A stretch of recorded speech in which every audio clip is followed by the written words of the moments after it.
Hello and welcome to Tuesday's Electoral Dysfunction. This is the end of the 5th week of the election campaign.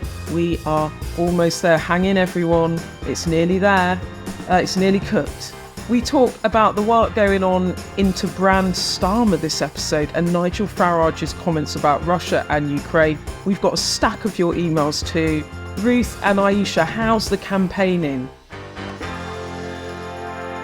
I have been doing bits this week, and for anybody else that has ever done a bit of the old leafleting, you will understand what I'm about to show you on the webcam, which is the little back of the hand bruise that you get from stabbing your hand into the letterboxes, and the knuckle that when you get caught on one, it's just a little nick, and then it gets kind of bruised all around it. So I feel like I've managed to avoid injury so far because I've been doing a bit here and there around the country. It's not like when I was properly frontline and was doing stuff every single day, but yeah, I feel like I've earned my spurs this week because I've got my wee back of hand bruise going on there.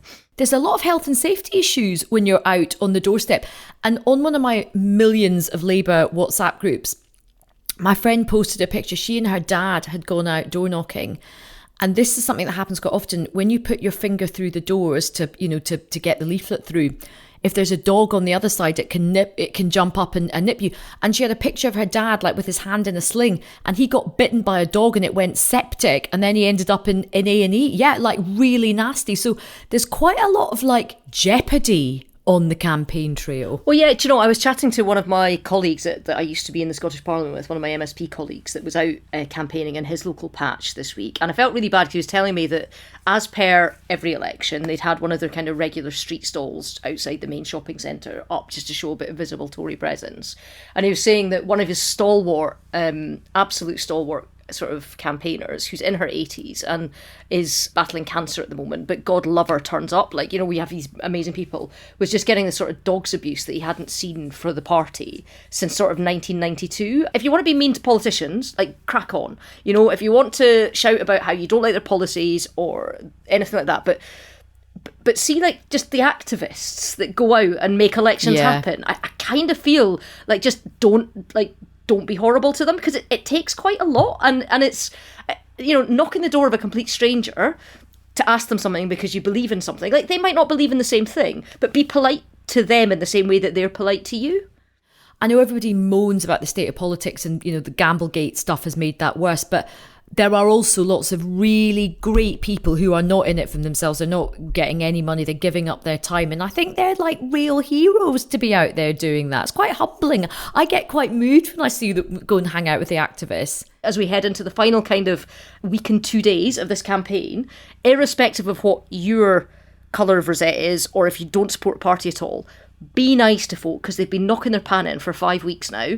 And yeah, they need a bit of love. And many of them have RSI and potential canine related injuries. RSI, canine injury, bruised hands. What else do you get? Swollen feet, blisters. Yes, your knees as well. Your knees go in sunburn, in tenements, so you kind of send the young lads to do like the tenemental properties. So I stood first in Glasgow and then Edinburgh. So like I literally, my step count of like the number of elevations that you did was enormous. But yeah, like that's a young person's game. That is. I mean, I'm in my mid-40s now. Like I'm just like, can I get a street?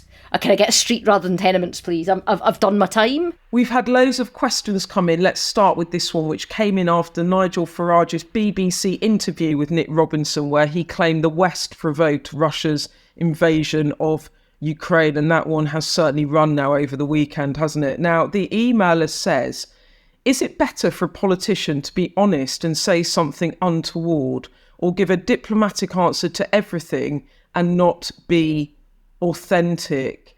Now, all these remarks by Farage has been problematic. It's been headline news. It's led Labour and Conservative MPs to criticise him for being what they described as a Putin apologist. Ruth, is it a problem for Nigel, or is it all good for him because he's still being talked about? I mean, I'm probably not the right person to ask about this, because I feel very, very strongly about what's going on in Ukraine, to the point where I went over there last year. I arranged to get myself over there to see it up close and speak to as many people as I could about it. I think There is an argument that says that countries in the West bear some responsibility for not acting sooner when Russia invaded Crimea years before they invaded sort of the rest of Ukraine. But a choice was made to be more democratic, to be more Western. And, that was Ukraine's choice, and it was Ukraine's choice to make. That's not Russia's, it's not up to Russia to then punish them for that.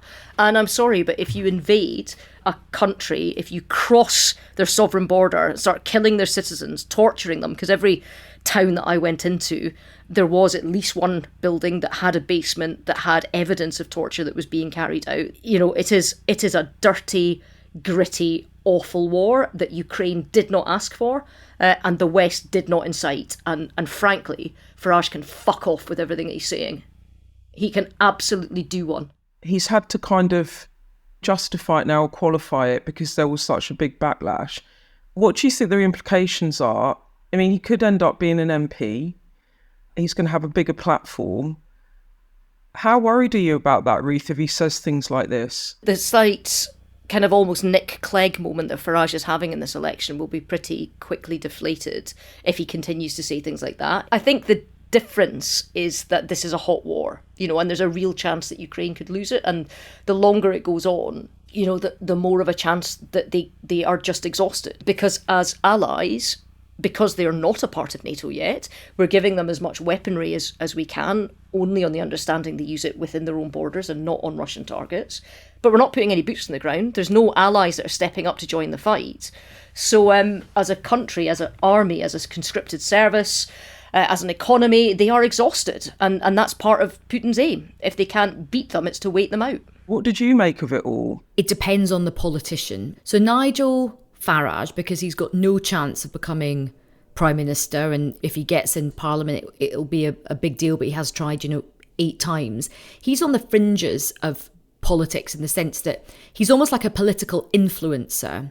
He's never ever going to have to fix any problems. He's never really going to be responsible for anything. He can be like a disruptor and, be the, hey, I'm going to do the truth bombing on the sidelines. So it's easier for him to be authentic and just say whatever he wants to say. Let's say Rishi Sunak hasn't got that luxury because he's got all the responsibility. Keir Starmer doesn't have that luxury. The other thing I just want to pick up on is I want to test the veracity of this authenticity about Nigel Farage as well. I think people sort of think, oh, he thinks really deeply about stuff, and no, he doesn't. Like when he did the 7-way debate 2 weeks ago, and someone just said, oh, do you think would you drop the 2-child policy? And he just went, yeah, I think I would. I think I would. You can tell he's done no deep thinking about that. It just popped into his head. Whatever you think about where this conflict ends up, and this could be a really long, difficult sort of, stuck in the mud sort of war. But as Ruth said, Ukraine didn't ask for this to happen. And also NATO doesn't force people to join NATO. People want to join NATO. It's a voluntary thing.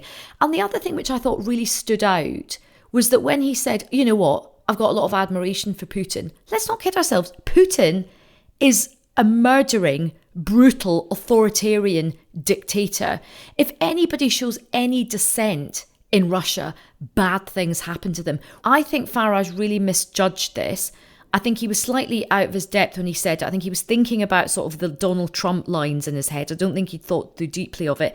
And for one, he's not in touch with British sentiment on this. I think, where the public is, where there's very little that there's a consensus on politics right now. Ukraine is one of them. Yeah, and it was interesting because I think he realised he misjudged it. He wrote something in the Telegraph trying to explain what he meant. I think on the wider thing about authenticity and all the rest of it, I think when people tell you who they are, you should believe them. And I think with somebody like Farage on this issue, and it's not the first time Farage has spoken about Putin. So back in 2014, he did an interview with GQ magazine, and he said that he admired him as an operator, but not as a human being. There is something about a strong man that other populist nationalists like and admire. And I think when they tell you that they like and admire that kind of brutal strength, that tells you something about them, about their politics, about their worldview. And I think that you should believe them. In terms of the authenticity question, I think it's one of the most difficult things in politics, right? You know, Keir Starmer, there's a lot of interviews with Keir Starmer at the moment. Sunday Times did a big one, and The Guardian did a big sort of interview with Keir Starmer. Everyone's trying to sort of, who is the real Keir Starmer? And there's this great thirst for authenticity in politics. But the reality is the closer you get to power, or when you have power, it is really hard to be your authentic self for a number of reasons. There's a reason why people like Ruth Davidson, Rory Stewart, or even my ex-boss Ed Miliband, people always go, do you know what, when they leave office, people are like, do you know what, they're really lovely actually. They're dead funny, they're really authentic, they can relax a bit more. They can relax a bit more, they can be a bit more human because they don't have the weight of that responsibility anymore. The older I get and the more I see the world, the more I think that actually it's not about your experience or your intelligence or your education level. It's about your character. It's about what your anchor points are. That doesn't have to be a faith, but for some leaders it is faith. And it's also about your decision making and your judgment. And it's judgment in leadership roles. That's what really matters. I should say that in the Telegraph, this is what Nigel Farage said, because he's not here to answer, so I'm going to give you what he said. He said, "I am not and never have been an apologist or supporter of Putin. His invasion of Ukraine was immoral, outrageous and indefensible." So that's what Nigel Farage said. And can we just have a moment for all the Keir Starmer profiles this weekend? I have read so many profiles. Jim Pickard, my old colleague, did a great one in the FT where I learnt that Keir Starmer basically decided if he was a flautist, then he could have gone to the Guildhall of Music, but he decided if he wasn't going to be the best, he'd put it back in the cupboard. I didn't know that he had been that good at the flute. The other thing he did a speech about that, didn't he? Because he actually, the arts community quite like him because he is actually like a musician. He studied music, I think, at A level. Yeah, he studied it. Apparently he studied physics, music, and maths. My favourite one, though, honestly, I've been lolling about this all weekend. It's in The Guardian with Charlotte Edwards, did a great interview with him, a great profile in The Guardian. And, he likes playing football. And I hadn't heard. Yeah, he hadn't heard. Whenever Starmer describes his position as a box-to-box midfielder, this is what Starmer said: "The guys I play football with text me and say, maybe 20 years ago, mate." Absolutely love it. It honestly gave me joy this weekend. I just could imagine him kind of going, "Yes, well, I'm a box-to-box midfielder." And all his friends just going, "Nah, you're not, mate." There are all these profile pieces trying to, get to who is the real Keir Starmer. Josh Glancy did a really good one in the Sunday Times.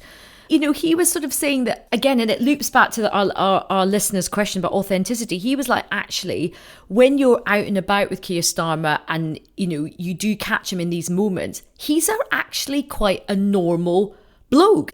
Obviously, when the cameras are on him and when he's in a formal setting, he clams up, which is for the boring as sin, Ayesha. He's boring as sin. If he was a packet of crisps, he'd be ready salted. No, but not in real life, Ruth. And that's the thing that actually, because I know him quite well, and he's actually quite funny in real life, and he's very pleasant. I have to say, when I did in the leaders event, I sort of put it to him at the end. Some people think you are boring and stiff, and he went, "Oh, cheers," which in itself was quite funny. But there is something about when he gets on camera, he turns into a more robotic politician. And I think about this quite a lot. And I don't know about Ruth, I'd like to get your take on this. I think he's so worried about saying something incorrect or something that's going to bite him on the arse that he goes into massive sort of defence mode. All I'm hearing in my head is Theresa May, Theresa May, Theresa May, Theresa May. That's all I'm hearing, because I don't know Keir Starmer. I've met him a couple of times. He's perfectly personable. But what I see on telly is, he's boring as sin, and he appears to be passionless, and like all of these things that are thrown at him. That's exactly what I see. And when Theresa May was Prime Minister, and everyone was going, "Oh, she's a robot, and nothing has changed," and all this sort of stuff, and she's not quick on her feet, and she's in some way like this kind of cold ice maiden that doesn't care about stuff. The Theresa May that I do know and know reasonably well, she's never going to be one for small talk. She's never going to be like Chatty McChat. But She is quiet, she is funny, she is smart, she cares about stuff, she cares deeply about stuff, she thinks deeply about stuff. She has passions, not just political passions, but she has passions outside of the job. And the country did not see that at all. And I think the Labour Party have a problem if Keir Starmer turns out to be a male version of Theresa May and nobody sees what people that know him see. It's so funny, Ruth, because I have often thought this myself about Starmer, that he's quite May-esque in how he takes stuff on. I think he's loosening up a bit. I think as he grows in confidence and the poll lead stays as big as it is, he's definitely, I've interviewed him so many times, he's getting more assured. Like, he bats me off in a much more robust way. He gives a bit more of himself. There is a sort of May-esque style. Oh, come on, he's a much better dancer than Theresa May. I've never seen him dance. I have no idea. Come on. I would love to see some Keir Starmer dad dancing. Well, we need a dance-off. We need a dance-off between Theresa May and Keir Starmer. But can I just say on the look, I think part of that as well is, remember, he's come into politics quite late in life, where he had a job before which was like the opposite of being a show pony, right? It was basically hide out of public view for as much as your career as Director of Public Prosecutions, like basically don't make any headlines, don't commit to any news. So I think when you suddenly become a political leader and you do have to basically turn into a giant show pony, that is quite hard if you've not done that for a long time. Then the weight of, as you say, the weight of fucking up when your whole thing is, I'm the guy that's going to fix things after everything went tits up with Jeremy Corbyn. I'm like the fixer. So every time he comes up against someone like you or Laura Kuenssberg or whoever, he's sort of thinking, just don't fuck up. That's the kind of thing. And you can understand that. But the one thing I will say that I think the standout moment for the Labour campaign for me happened this week, probably by accident, not choreographed. The photo of the campaign was Keir Starmer with his wife Vic at that Taylor Swift concert. It was a beautiful shot. It was, you know that phrase, a picture says 1,000 words. It was joyful, it was modern, it was optimistic, it was lovely. They were kind of glowing in the kind of golden light of the late evening. You had Taylor Swift in the background wearing red, and I thought, that is the optic that his team have been trying so hard to push. And then probably someone just took a snap and put it on Twitter, and then that's captured it. I haven't asked them about this, actually. I think it was more choreographed than that. But this is a picture, as Ayesha was saying, they put it out on Friday night. It's Keir Starmer with his wife, Vic. They're at the Taylor Swift concert.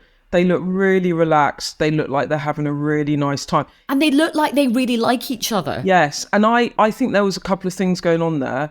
There have been a lot of press in recent days about why Vic, his wife, had not been on the campaign trail. Why is she not out? Now, his argument is their son is doing their GCSEs and she's got a job. She works in occupational health in the NHS. So I think maybe there was something about just reminding everyone that he is happily married to Vic, and there was something about just kind of inserting her in a way that was really low key but very clear. And I think there was another thing which in the pieces, he makes the point that they've decided to kind of not be in the public eye to protect the children. He never talks about the names of his children, for example, in public. And he sort of said in one of the pieces, and something actually struck at me as well, he said, you can't see me with my family. If you could see me, you would see a massively different side of me. And I think maybe it was a touch of that. But Ruth, do you, like, you were in the front line, you know, you have a family. Do you sympathise with that? That it's, you've often said, like, Jen didn't sign up to being a politician, you did. And then your family gets taken along with it. And there is this difficult balance, isn't it? Like, in a way, they're your biggest asset because, you know, they paint you in a light of, you're not just a politician, you're a mother, you're a partner. But in the other hand, you know, you don't want to put them on the front line of politics. you're right about how relaxed he looked. That's one of the things that made it. But the other thing is the body language is great and not forced. She's really relaxed with him, even if she doesn't do the public eye stuff very much. It's a really she's kind of the way the kind of body lines are. You can tell that that's not posed and nobody's self-conscious, which is nice. But it's also age appropriate. It's not that he's at some sort of gig. It's not when Gordon Brown said that the Arctic Monkeys were his favourite band and everybody went... Except he said Arctic Foxes. Did he? Oh, Jesus. Oh, God. That was the worst thing. He got it wrong. He was like, oh, what was your favourite band? I think it's the Arctic Foxes. And everyone's like, no, Gordon. No. Arctic but even Monkeys. Even if he got it right, everybody would be like, no.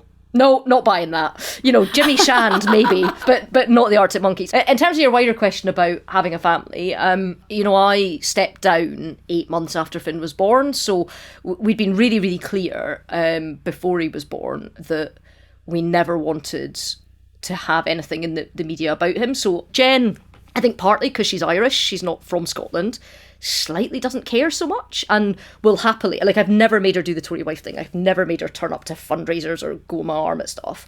I will invite her to things if I think she might like them. And she suddenly found that being my partner isn't terrible if there's free tickets to the rugby going and it's Scotland versus Ireland. Turns out that's an okay night out and has come with me in that. But has, when I've really needed support, has always been there behind the scenes and is my greatest champion, but also has done the public thing if needs to and has, we've walked hand in hand to cast a vote and account and all that sort of stuff. And she wants to support me and that's lovely. It's funny though, because other people talk about you. So in the same way that other people talked about Michelle making Barack Obama look more black when they were together, people have talked about whether Jen makes me look more gay. Because I was at the time that I was elected as the first openly gay political leader of any party anywhere in any part of the UK.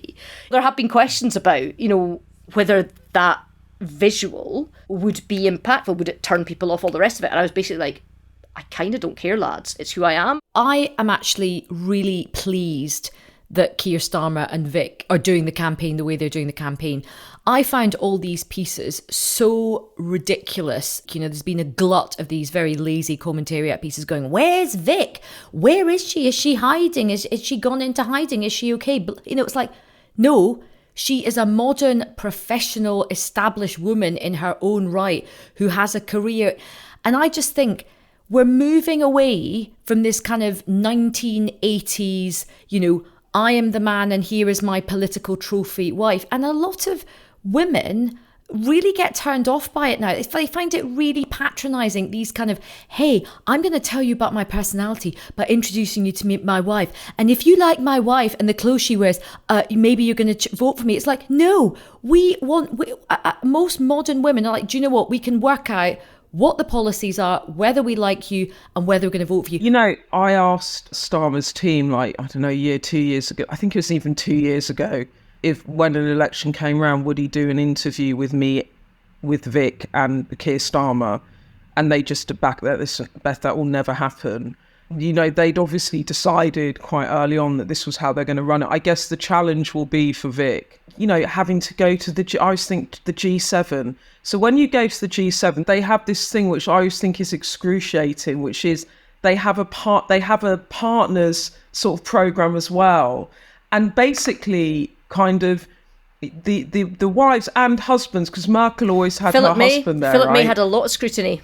Philip went as well. They kind of go as the sort of, the partners and of the G7 leaders. So I guess it'd be interesting to see whether she even does that or says it's not for me. It's interesting you say about that request that you put in. They came back to you quite quickly and said no. And do you know what?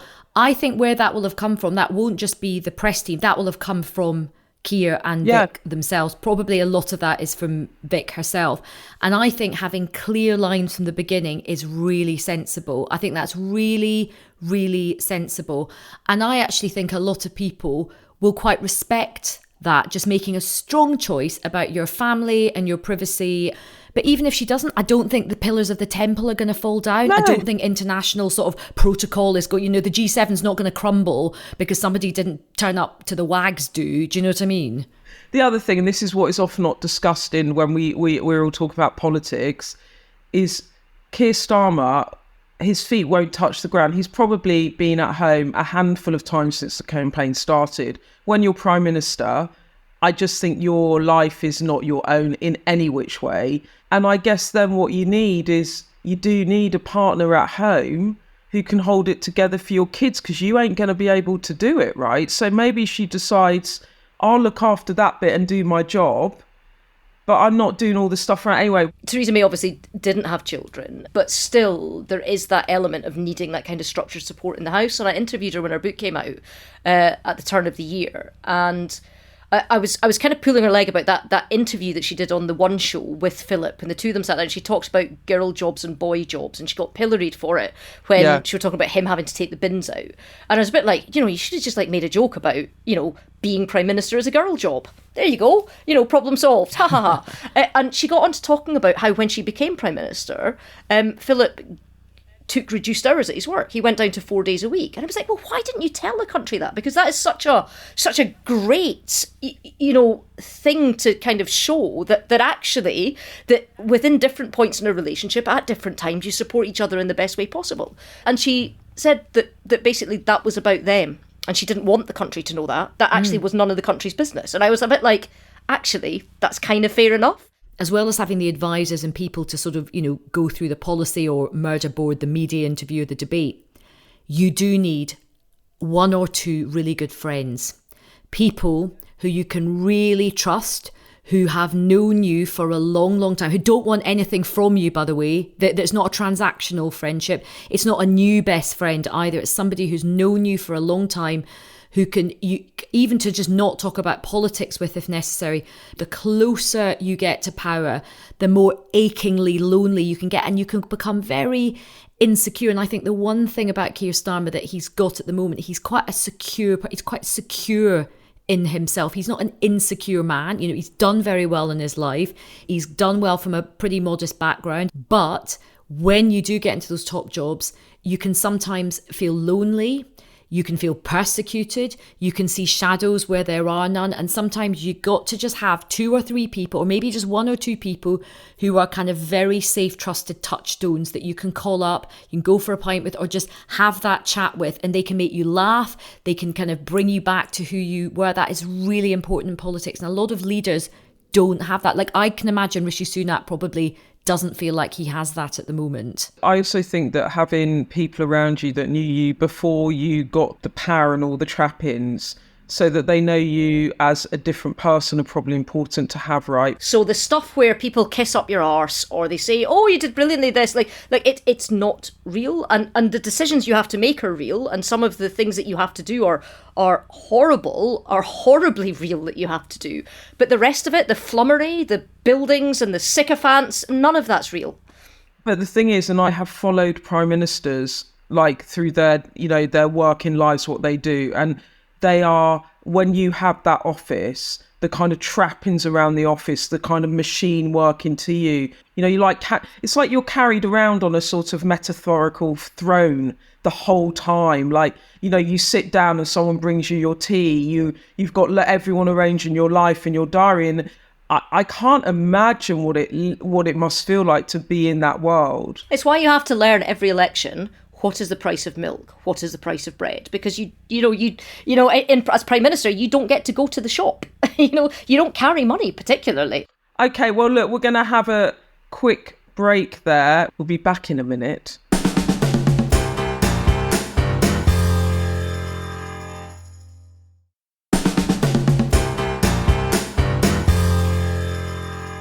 Right, we're back. Let's do another question. This one is from Amanda and is hypothetical. She wanted to pick up on something we've discussed before on the podcast. She says, if Priti Patel becomes leader of the Conservatives after the election, who might she pick to be in her shadow cabinet? Now, that's a good question, Amanda. But we have discussed Priti Patel about being the next Tory leader. Look, Ruth's laughing. I will come to you, Ruth. And it's come up again this weekend. A Mail on Sunday article suggesting her as the unity candidate.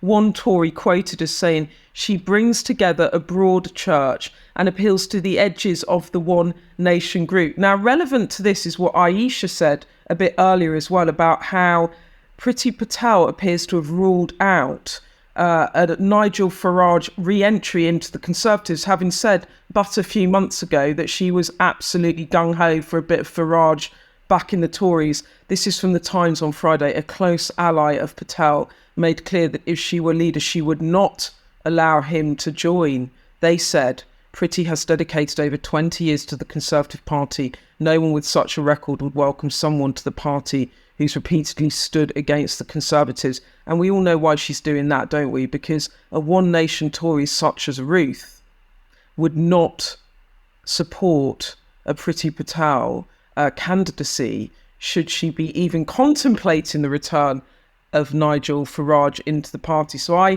that was significant about this idea of being a unity candidate. So Ruth, yeah, the Priti Patel bandwagon, it is rolling on, it's accelerated. If she was leader, and I know that I've jumped about 100 steps here, which you'll probably take me back down. You know what I've said before, which I think is that, parties learn the wrong lessons from defeat. So if, as the polls show, we're going to lose and lose pretty heavily at this election, the party will choose somebody that's probably pretty right of centre, and then when they fail, they'll choose somebody even righter of centre in the whole IDS followed by Michael Howard kind of a way, in the same way that Labour do it and go left and then left again, as they did with Ed Miliband and then with Jeremy Corbyn, and then we'll decide we want power again and choose somebody that's got a broader appeal. In terms of your actual question, that if we were to lose the election, and if Rishi Sunak were to go, and if Priti Patel became the leader thereafter, and if is doing a lot of heavy lifting in all of these, or at least one of these areas, I would say that in terms of who's in her shadow cabinet, look at who's left. We're now at the point in the polls where it is not going to be about being able to pick from this strand of the party and unify here, and you want to box and cox so you've got enough people that are from the north, and then some from the south, and then some that went to state school and some that went to grammar, and then, to temper the number that went to Eton and all that sort of stuff. Like, forget all of that. That is a luxury that the party will not have if the polls are to be believed. It will be who is left. So it's interesting, isn't it? Because different PMs that I've covered have done it different ways. So Rishi Sunak sought to have a cabinet really of different wings of the party, actually. Do you remember he brought Suella Braverman in? I don't think would have been his choice for Home Sec, but had done a deal with her.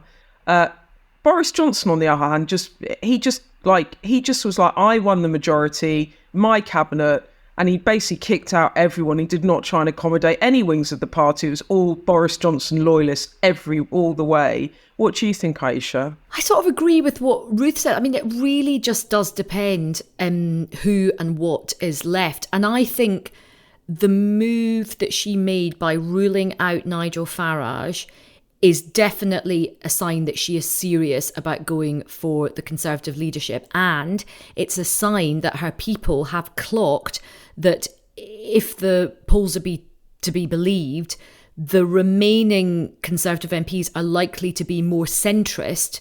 And what's interesting about that is when you think back to the Conservative Party conference, who was knocking about with Nigel Farage? Who was arm in arm with Nigel Farage? Who was dancing? Dancing, absolutely. It was Priti Patel. So I think she's now showing that she is pretty ruthless. She means business. It doesn't matter if she's going to swither on her views on Nigel Farage. She's sending a big signal. She wants to be leader, and she wants people to have a slightly more open mind to her. You've always got to know the rules. So the thing that successful politicians can do is they can count, because they can count votes in the House. They also need to know what the rule book is, because they don't want to be caught out or blindsided. And the rules of the Conservative leadership contest are: 1, you've got to be an MP in order to be a leader. 2, to be able to get onto the ballot, you've got to have the support of a percentage of MPs before you can even get on there. And 3, the membership only decides between the final 2. So actually, your colleagues in Parliament, in the House of Commons, have a tremendous amount of power because they decide who the final 2 is. So you've got to have a broad appeal amongst your colleagues to even get put to the membership. So she does have to tack left now because the membership already knows she's right. So you're right that she's being strategic here, and she's clearly, or the people around her are clearly thinking about this in advance. But you've always got to remember what the rules are and not to get caught out.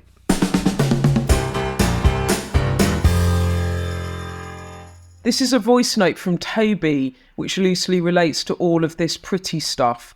What would happen in a situation if a certain party, they won and got enough seats, but the leader of the party didn't win his seat or her seat? What would happen in that situation? So, for example, Labour would win the majority, but Keir Starmer lost his seat. Well, I just think from a completely realistic point of view, that is highly, highly, highly unlikely. The losing party, you could see the leader potentially lose their seat. And, there have been a couple of polls that have suggested that Rishi Sunak could become the first British Prime Minister to lose his seat at a general election campaign. But as Ruth said, a bit of caution, let's just wait until the night.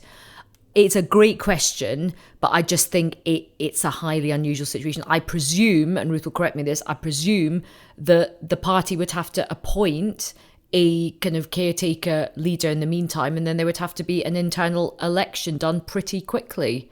We elect constituency MPs and the majority gets to form a government. We don't elect an individual to be Prime Minister. We don't have a presidential system. The closest we've had is Jo Swinson losing her seat, most recently, the Lib Dem leader. Remember, she had the bus that said Jo Swinson for Prime Minister and then lost her seat to the SNP.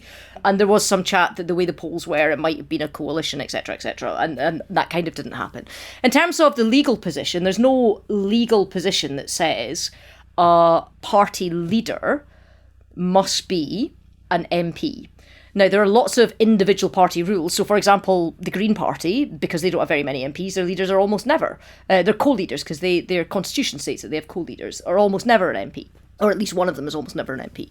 In terms of the legal position in the Constitution, I believe the Prime Minister must be either a member of the Commons or the Lords. But you don't have to have the party leader be the Prime Minister, oddly, because the Constitution is not in charge of individual political parties. It doesn't kind of work like that. Yeah, in terms of practical invention, the reality is if there was some really weird quirk of fate where the leader of the party lost their seat, I imagine in the interim the deputy would step up on an interim basis. Yeah. Well, look, we checked this out with the Institute of Government. It's never happened but of recent Prime Ministers. Boris Johnson's majority of 7,000 in Uxbridge and South Ruislip in 2019 is the smallest. Margaret Thatcher's majority in Finchley was often small, under 10,000, but as a percentage it was usually about a 20% lead over her nearest rivals. And actually with Johnson, I remember when he was PM, there was often discussion, that maybe he'd get parachuted into a safer seat come the next general election for exactly this reason.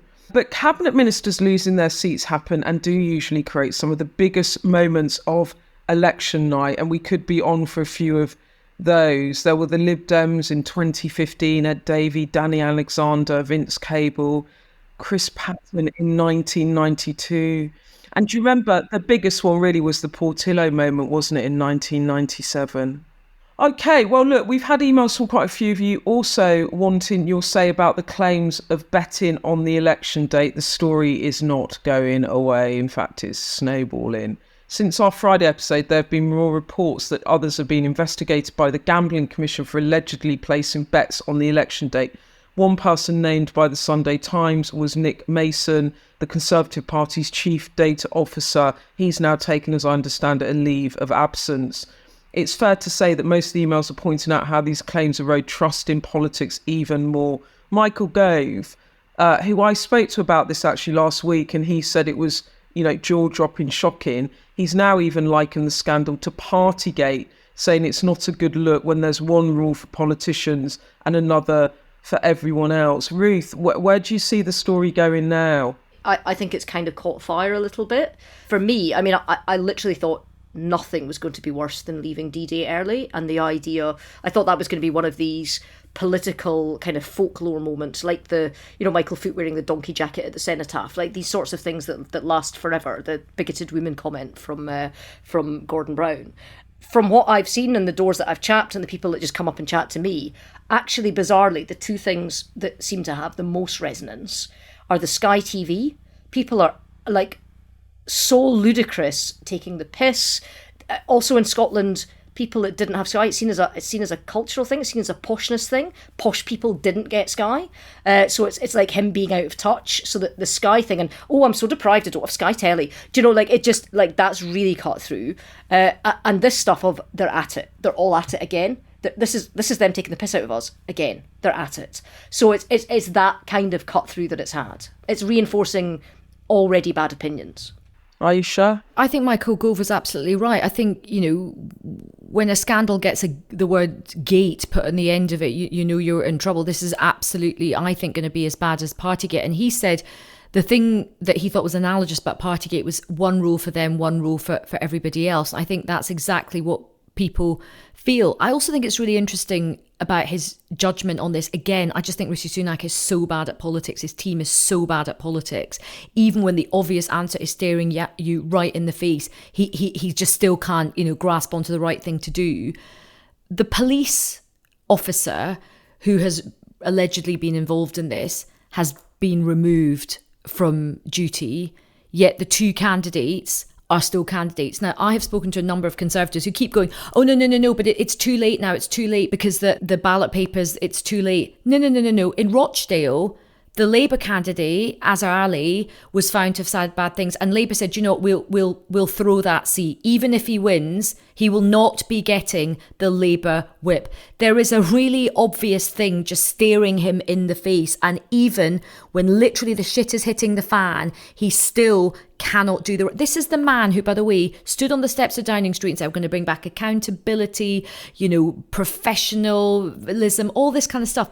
Lionel Barber was interested on Trevor Phillips on Sunday on Sky. Lionel Barber's my former boss, actually, the former editor of the Financial Times. He said what's missing is the firm smack of leadership.